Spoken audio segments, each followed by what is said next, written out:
Well, thanks, Higgs. Good evening. You're just in time for the Townhall session live from Ngong Road. That's at the Greenhouse Mall. Tonight, we're talking about statistics that are startling. 10,000 structures in Nairobi are not fit for human occupation. 700 of them are in critical condition. Accident or simply negligence? We have engineers in the house this evening, and also kuna wazazi mashirima. Naam, wazazi ambao nimeshinda na wao hii leo siku nzima ama mchana kutwa katika hospitali kuu ya Kenyatta. Watakuwa tu wanatueleza huu msemo ambao watu wanatumia kuwa ajali haikingiki. Kama kwa wao wanaona ni ajali ama ilikuwa purukushani tu. Keep your comments coming on 22422 at Trevor Mbija to Waiga Maura, hashtag Monday Report at M Kapombe as well. We'll sample some of your views during this broadcast, but let's kick it off immediately by introducing my guest, and I'll start from my immediate right. We have Jonathan Wesaya, an education expert. Thank you so much for coming in. Followed by Engineer Jane Mutulili. She's the first Vice President, Institution of Engineers of Kenya. Thank you so much for coming in. Followed by Engineer Maurice Akech. He's the Acting Executive Director, Registrar of Contractors at the National Construction Authority. Thank you so much for coming in this evening. And last but not least, Venant Degila, Emergency Preparedness and Response Manager from the Kenya Red Cross. And on the front row, we also have Ms. Mudeu Kasanga, National Chairperson, Kenya Private Schools Association. They'll be helping us make heads and tails of this entire conversation. And I'll start with Engineer Jane, because you on the ground. How did we get here?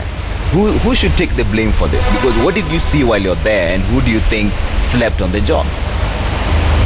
Thank you very much. I think when I got to site, I couldn't even see where the site was. What I saw was not a structure that should have been there.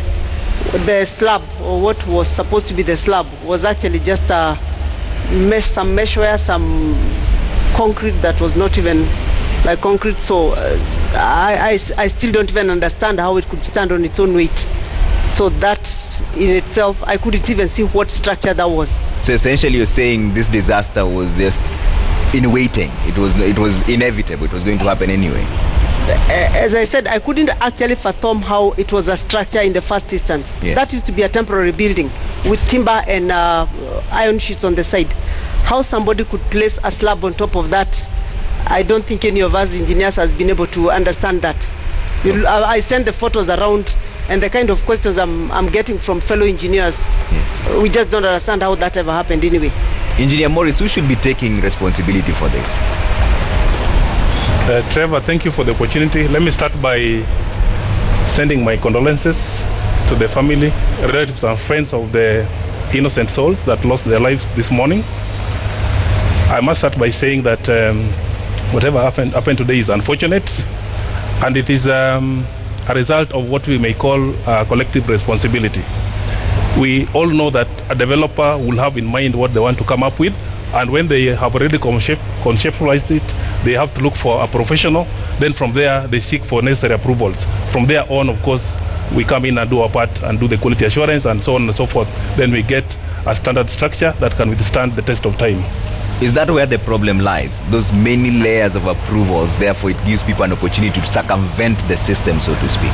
In a collective responsibility structure, there must be a beginning point. There must be a starting point. There must be the first point to press the button, because there must be somebody with a vision to do something. And once you bring it out, now everybody comes in to play their role. Okay. So that pressing button, or first point of pressing the button, is where the question lies. Okay. Was that first button pressed by the button presser or the person responsible for pressing that button? Then who should be pressing that button? It starts with the development at the conceptual stage. Then we go to the approval, physical planning. Yeah. Then the final authority is us, where we give compliance certificate that you've followed all the regulations and the laws that are required to be done, or to be followed by the developer. All right. Yes. Let's bring in Venant on this. And Venant, you are also there on the ground. In your own assessment, are we prepared for disaster in this country?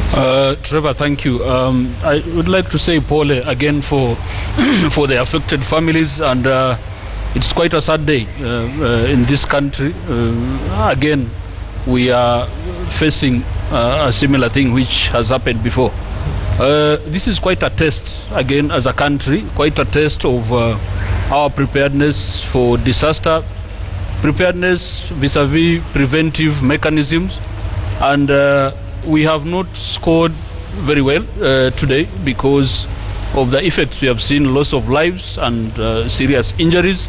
So it is quite, again, our preparedness have come to question. Our preparedness in terms of the structures, in terms of the regulatory mechanism, and again, maybe in terms of responding to the disasters, in terms of putting mechanism and plans of how to respond to this disaster. So we need to sit back and question ourselves and look for solutions, solutions at what we need to put in place so that this cannot happen again. Okay. Jonathan, now we are talking about CBC, we are talking about recruiting more teachers, and also, do you think our priorities are in the right place as a country when it comes to education? Let me begin by sending my condolences to the family that have literally lost their children, young learners who've passed on, not because it was their time to die, but because adults have neglected them and thrown them out there to their death. For those who are injured, we wish them quick recovery. But I think the problem here is that we have a problem in the Ministry of Education that we are not dealing with. The Ministry of Education has failed to plan and think through the plan. What we are talking about is a school that has more than 500 learners. That school is under the direct supervision of a curriculum support officer who is there 5 days a week. They are supposed to move around that area and give feedback to the Ministry of Education on what is happening in that school if learning is happening. The Ministry of Education also has quality assurance officers who are employed, and this is happening in Nairobi. You can imagine what is happening in other areas. If it is not 7 kilometers from Jogo House to go to where the disaster happened, but these people are comfortable sitting in their offices and they don't worry about these children because their children do not go to these schools. The buck stops with the cabinet secretary. The Basic Education Act gives every child a right to quality basic education. The guarantor of that right is the cabinet secretary for education. So I was actually surprised that when he was giving his presser, he was surrounded by the very people he needed to have sacked before he went to the venue. And that is the problem. We are going to go over this in 2-3 days. We will be jumping onto another thing and we will forget about this issue. And the same way that the ministry looks like it's not listening to anybody, we are jumping onto this CBC thing. We need to audit our system of education and find where investment needs to go. It is not just about book and paper. Yeah. It is not about just getting an extra teacher into the classroom. You know, in all fairness, though, he says that the owners of that building should have sought approval for the next story, which they did not. Yes, and from what they are saying is there is a process, but in Kenya, we are known for flouting the process. So there are people who are employed to ensure that the process, the logical steps are followed. But I can tell you that the owner of that school had a permit, most likely from the county government here. That school must be in the Ministry of Education database somewhere. It is registered. Yes, it does not exist. Yes. So when they were registering, what were they registering? Who checked to ensure that all these things are in place? And why haven't we seen somebody on up and say, it is me who registered that school, I take responsibility, let the law take its course? But these bureaucrats are going to hide each other, and the people, the poor people, will suffer on their own. Okay. But the mandarins in Jogo House are going to sit pretty. Interesting views there. Mashirima, una wazazi pia. Naam, bila shaka, na ni wazazi ambao wamekuwepo katika hospitali kuu ya Kenyatta. Wale wengine ambao wamefiliwa hawajaweza kuungana nasi kwa sababu ambazo tunazielewa, lakini nataka kwanza kumpatia nafasi Linet Emo aweze tu kutueleza hizi taarifa. Linet, kuwa kuna madarasa ambayo yalikuwa yameporomoka, ulizipata ukiwa wapi? Okay, mimi nilipigwa simu nikiwa kwa nyumba. Nilipigia simu akaniambia you so, nikamwambia yes. Akaniambia unajua shule ya Precious Talent ime collapse, alafu unajua mtoto ameumia. Nikamwambia huyo mtoto akwaje? Akaniambia kuja tu mbio uangalie mtoto. Mimi kwenda huko, the whole place everybody was screaming, crying, the ambulances siren zilikuwa everywhere. So tukakimbia Catholic, tukapata hapo ndio walikuwa wanafanywa first aid. The next thing tukaambiwa tupeleke watoto Kenyatta. Huko ndio wamehudumiwa mpaka tukarelisiwa. Mtoto wako ulikuwa umeniambia kuwa ni mtoto wa darasa la 6. Yeah. Darasa lake lilikuwa karibu na hapo ama lilikuwa katika jengo hilo ambalo liliporomoka? It was in the same building, ground floor. Yeah. Aliumia upande gani? Aliumia mgongo na pia kaumia mguu, but haikuwa ile serious sana. Hebu mpatie Felice sasa aweze kutueleza. Kuna baadhi ya wazazi ambao nilikuwa nazungumza nao awali katika hospitali kuu ya Kenyatta. Wengine walikuwa nasema kuwa walikuwa wakiangalia jengo hilo kutoka upande mmoja, walikuwa wanaona kama kulikuwa na hitilafu fulani. Wewe ulipokuwa unampeleka mtoto wako shuleni, kuna wakati wote ambao uliona kama kuna hitilafu na hilo jengo? Mimi sikuona, lakini mtoto alikuwa ananiambia mama mdarasa. Sogeza microphone karibu. Mimi sikuona, lakini mtoto alikuwa ananiambia ati darasa yenye iko juu yao inatingika. Na sasa wanaambia mwalimu. Na walipokuwa wanamwambia mwalimu, ni hatua gani iliyokuwa inachukuliwa? Sasa hapo sikuelewa. Na nyinyi kama wazazi, wewe kama mzazi, mtoto wako alivyokuambia hivyo, ulichukua hatua yoyote? Sikuchukua hatua yoyote. Okay. Juu tulikuwa tunaenda meeting, anasema atatengeneza hizo madarasa. Na mara ya mwisho ambapo mlikuwa na mkutano alivyosema hivyo, kama unaweza kukumbuka, ilikuwa mwaka huu, mwaka jana? Mwaka jana. Hebu tumpatie mzazi mwingine nafasi aweze tu kutueleza kidogo tu kutoka upande wake. Wewe mtoto wako ametibiwa hospitali kuu ya Kenyatta na akaruhusiwa kwenda nyumbani. Ulihisi vipi ulipomwona kuwa yuko sawa? Nilihisi vyema kwa sababu mimi nilipigiwa simu nikiwa nikielekea kazini, kwa sababu mimi ni mtu wa kibarua. So vile nilipigiwa simu nilikuwa naenda Thika, na nikashuka kwa gari saa hiyo nikaanza kurudi. Nilikuwa nimefika Mdaiga na jamu ilikuwa imeshika sana, hata nikashindwa niruke namna gani. So nilikimbia nikarudi na nikakuta wamemleta Kenyatta, lakini Kenyatta walikuwa wanafuata utaratibu wao wenye wamepanga. Na sasa tukazuiwa kuingia ndani juu waliingiza watoto peke yao. Mwenye hata walimleta pia alikuwa amebaki nje. Sasa ndio tungagoja hapo mpaka vile walifanya mpango tukawezewa kuingia. Wakati niliingia nilikuta kweli wamemshughulikia na bado wanamshughulikia. Sasa wamemshughulikia mpaka jioni ya saa hii, na ndio wameweza kuruhusu kurudi na yeye, na wakasema tena nimrudisha asubuhi wamwangalie vile amelala. Na alikuwa na majeraha ya upande upi wa mwili ama viungo vipi vya mwili? Okay, majeraha yenye alikuwa nayo, alikuwa majeraha kwa mguu na kifua ndio alikuwa analia na mgongo. Naam, asante sana. Pia Trevor, kuna watawa hapa ambao wanatoka katika kituo cha afya kilichoko karibu na shule hiyo. Watakuwa tu nao wanatueleza. Nataka kumpatia nafasi Sister Josephine. Asante sana kwa kuungana nasi hii leo. Tueleze tu ni wanafunzi wangapi ambao walifikishwa katika kituo chenu cha afya na walikuwa na majeraha ya aina gani? Asante sana.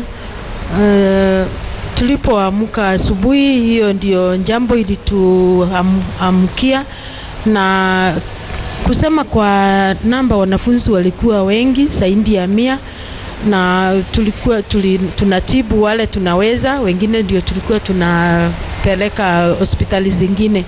Na sisi kama watawa pale kwa hospitali yetu iko katika kiwango cha health center, kwa hivyo yale majeraha kubwa hatungeweza kumanage pale, ndio maana tulirifa yale mengine tuliweza, lakini tuliandamana na wazazi kutoka hiyo asubuhi kama saa 1 hivi mpaka hata sasa leo jioni tulikuwa pamoja na wao, na pia tunashukuru sana utulivu wao na cooperation, na pia partners wale wengine kutoka kwa county, kutoka kwa zile mashirika zingine kama Red Cross na wale wengine walituitika tulipowaita.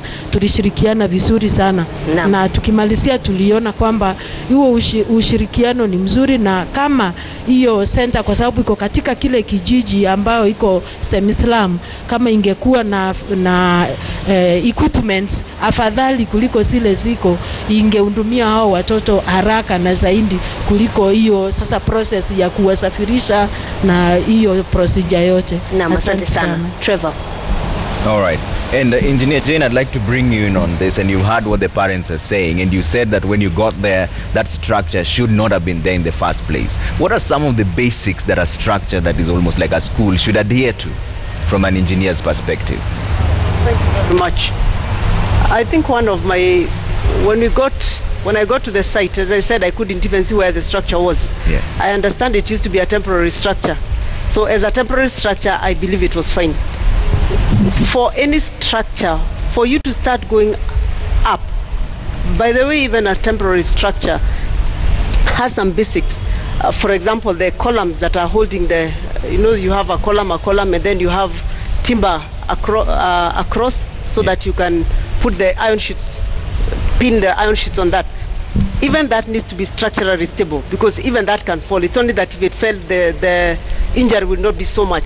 So for a structure like that, even before it went up, and for a school, school, the children move around, they move the structures around, so it needed to be stable, and those columns, those timber columns, to be properly anchored on the ground.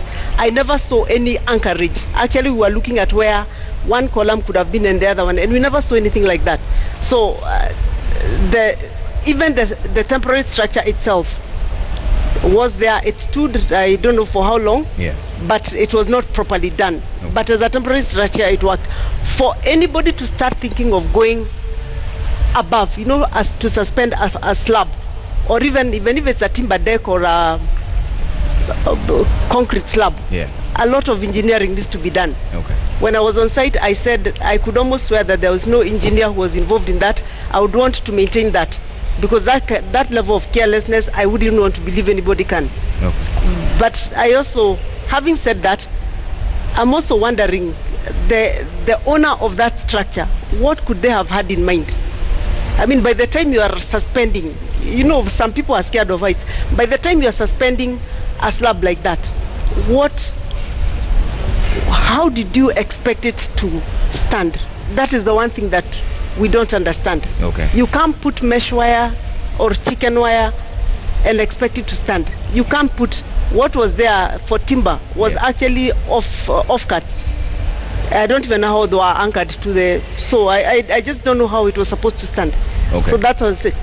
That level of carelessness, I can't comprehend. All right. In Mashirima, naona uko pamoja na Miss Mudeu Kasanga. She's the national chair, Kenya Private Schools Association. And I'd like to hear your sentiments on this.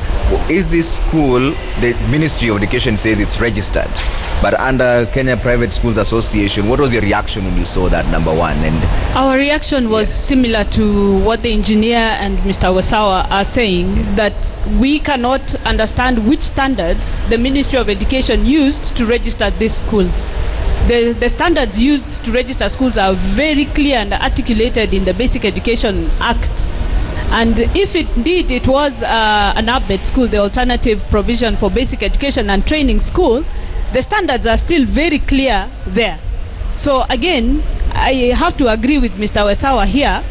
Which standards were used to approve that school? The engineer has spoken loud and clear. There is a whole manual on safety and standards that all schools, before you get your registration, are supposed to have adhered to. So we at the Private Schools Association were confused and of course baffled that this has happened. Was this school registered under your association as well? No. So it was registered under the ministry, but you're not aware of it, no. And yet you're the Kenya Private Schools Association. We've never met the owner. Today was the first time I sort of heard of Is that in itself a problem? Because there's a disconnect between associations like yours and the Ministry of Education. Absolutely. One side registers a school and you say you've never heard of Absolutely. And this is one of the things perhaps the association has been lobbying for the Ministry of Education to get its act together and put together a proper registry of schools in Kenya. This is not correct. Children cannot go to school to die there. So it that is means not even correct. As it stands, even the Kenya Private Association, Private Schools Association is not aware of how many schools are in the country that are private now. I don't think, and I stand to be corrected by the Ministry of Education, because this is information we keep asking for, a full registry of schools, private schools in Kenya. We are aware that there are two types of private schools, and I think we need to be aware of this. There are what is commonly known as a private school, and there are the ABET schools, the alternative provision for basic education and training schools. These are schools mainly in very high density, low income areas. Okay. And they have a different framework under which they operate. These emerged from the non-formal schools that sort of serve a very particular purpose, where as has emerged in this particular case, where there are not enough government schools. Yeah. And it has been rightly noted today that it looks like the Ministry of Education, in this case, the ball lands in their court. We don't seem to have a proper method of planning for our population growth. And we are desperately short of public schools, and then we have this kind of school emerging to serve the needs of Kenyans. Okay. So this is something that at a policy level the Ministry of Education will really have to work through, and it is there. It's not like they are not aware. For instance, in their strategic plan for 2013 to 2016, it is acknowledged that we have a shortage of schools. So how best do we do this? And one of the frameworks they put in place was the regulations for the ABET, so that we cannot have this type of school, so that all schools can be registered. Okay. The biggest failure, of course, is the fact that the quality assurance and standards is not independent. It is not independent. Yet the Basic Education Act mandates that a council, an independent council, be set up to monitor standards and quality assurance. And as has been said, we are busy rolling out very major programs and whatnot. If we don't have education standards, an independent body that can stand up on its own. Yeah. Right now, all the quality assurance people, I'm sure, are frightened, especially the Dagoretti ones. They are frightened, and they're all trying to wash their hands off this. And that buck is going to keep rolling until nobody ever knows, like Mr. Wesawa has said. Okay. So, as education players, we have always raised this concern that where is the education standards and quality assurance council? Where is it? All right. Where is it? Okay.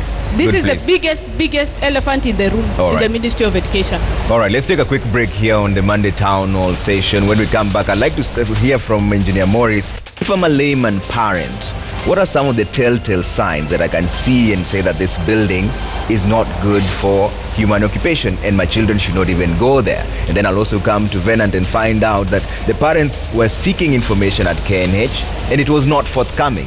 Is that the best practice when it comes to disaster preparedness and management? That right after the break. Keep your views coming as well on 22422 at Trevor Mbija, at M Kapombe, at Waiga Mwaura, #Monday Report. We're back in just a bit.